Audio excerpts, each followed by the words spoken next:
Oke, siap. Baik. Ya, kalau kita kembali ke saham, maka sebenarnya analisa menjadi dua. Yang pertama adalah sektor agresif atau sektor defensif ataupun sektor yang agresif ya.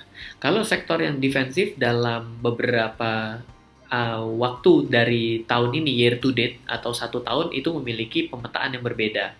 Tapi ada kesamaan. Yang kesamaannya adalah satu yang memang defensif itu adalah consumer, yang kedua adalah sektor finance. Ini dua ini adalah yang defensif. Sedangkan kalau yang agresif itu berarti yang IHSG-nya kemana, dia-nya kemana. Maka ada dua juga, yaitu, tadi satu lagi ada namanya consumer, tentunya ada farmasi juga ya. Tapi kalau untuk yang mengalami penurunan ataupun nggak sejalan, itu ada tiga. Yang satu adalah agri, mining energi, dan yang terakhir adalah properti itu sendiri. Kenapa? Karena kalau yang namanya properti dalam keadaan krisis itu biasanya akan dihantam kencang.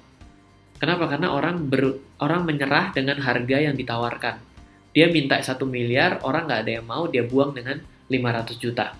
Karena dia sudah kesulitan likuiditas, maka properti itu akan terhantam lebih keras lagi. Nah, tapi kalau Anda bertanya adalah walaupun turun berarti tidak bisa dibeli, justru salah. Anda harus bisa membagi dua ini, antara yang agresif dan defensif, sehingga Anda memiliki portofolio yang lebih lengkap.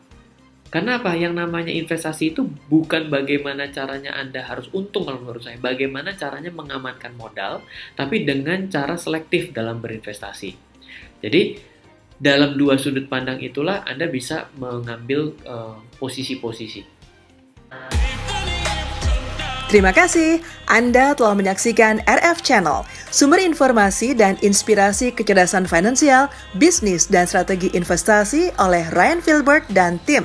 Untuk mengundang Ryan Filbert mengikuti seminar, kelas, dan pelatihan yang diadakan RF Team maupun melakukan pemesanan buku-buku bestseller Ryan Filbert, silakan hubungi 089 5070 80789 089 5070 80789 atau ke info@trenamento.co.id info@trenamento.co.id